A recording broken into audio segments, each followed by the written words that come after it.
Hello and welcome to an Everyday Canines video. This is the Dog Gourmet series where we look at making healthy homemade treats for our dogs.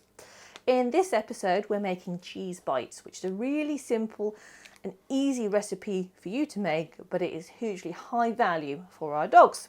We literally need two ingredients.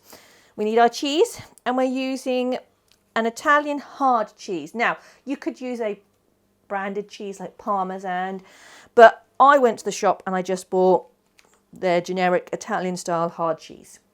I've got 170 grams worth here. And our second ingredient is eggs. And that is literally all you're going to need for this recipe: eggs and cheese. Really easy. In terms of equipment, we're going to be using a silicone mould. It's called a dot mould. And these are actually what you use in cooking. You use them in a baking tray, so that it helps to reduce the fat on food. So like you could put your chicken or anything on here and it's supposed to help the fat drain off. But people use them to make dog treats on. You can see this one has been well loved. These make loads of treats. I think it's 768 dots or 48 dots on this. So you can imagine how many treats you're going to be making out of this. The only downside to it, doesn't quite fit onto my baking tray.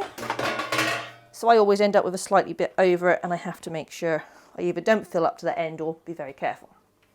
Okay, so we're going to start by grating our Italian hard cheese. Now, of course, you could always get pre-grated, but that's going to cost you more. So we're going to finely grate the cheese, because we don't want it too thick.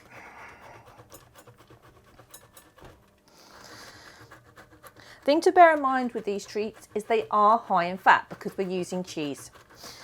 So I consider them a high value treat to use when I'm doing actual agility training or something like that. I don't tend to use them so much for trick training, though you could obviously, because they are higher in fat. So you are potentially going to put weight on your dog. If your dog's a sedentary dog or does tend to put on weight easily, if you use these a lot, you would obviously have issues. Equally, if you have a dog that suffers from problems that can't have high fat, like mine that's got chronic pancreatitis, you could not give them these treats because this would just make them so ill. So it's just something to bear in mind.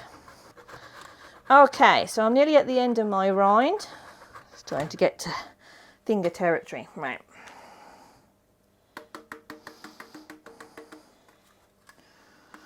Okay, so we've got very finely grated cheese.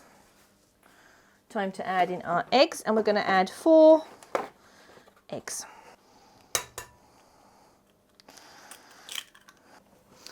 Right, so we're going to mix this all together, and it's going to end up looking a bit like scrambled egg.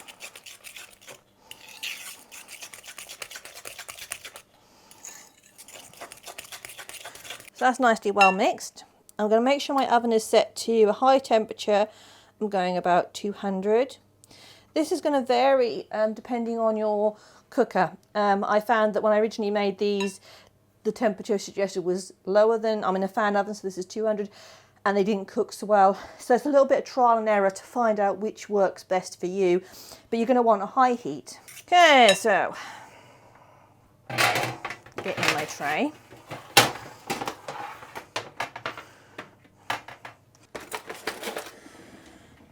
So when you're putting your stuff into your moulds, the first thing to bear in mind is that you want to make sure that you are filling the moulds correctly and not leaving any holes.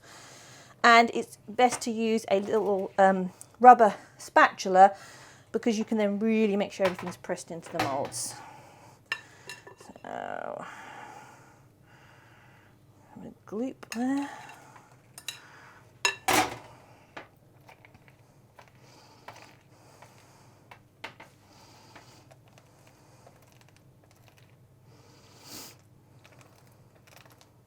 So we're aiming not to have any gaps, but also we want to try and eliminate any bits hanging over the side, because they'll stick them all together and then you'll have a line of treats rather than individuals, though it's not a big deal because you can obviously split them up.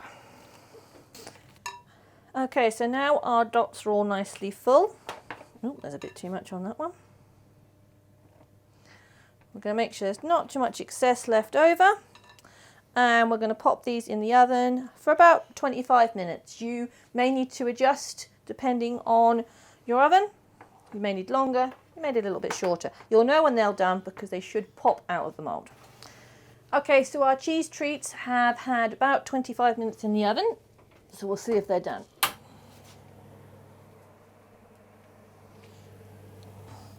So as you take them out of the oven, if they're properly cooked, you have to be careful because they will just pop out of the mould and fly everywhere. I had to do some extra because I didn't have quite enough space in those moulds. And as you can see, they've come out nicely from the mould. They're popping out. That's how you know they're done. If I get tongs and show you, they should come straight out of the silicone mould when I tip it. There we go. See that? Straight out. Makes life ever so simple. So what I usually do is I tip them from each side like this, shake them out,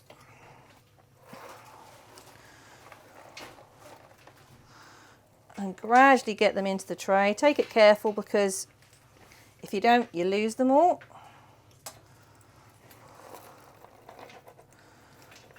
Look at that.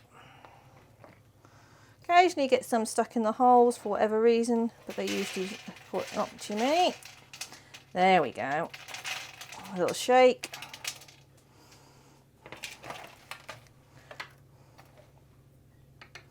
And look at that.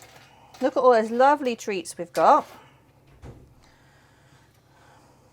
All those lovely treats. Now these will freeze nicely. You can also, actually when I'm actually using these, I actually sometimes halve them with my fingers so they actually go even further, but they are lovely. Store them in a box, store them in the fridge.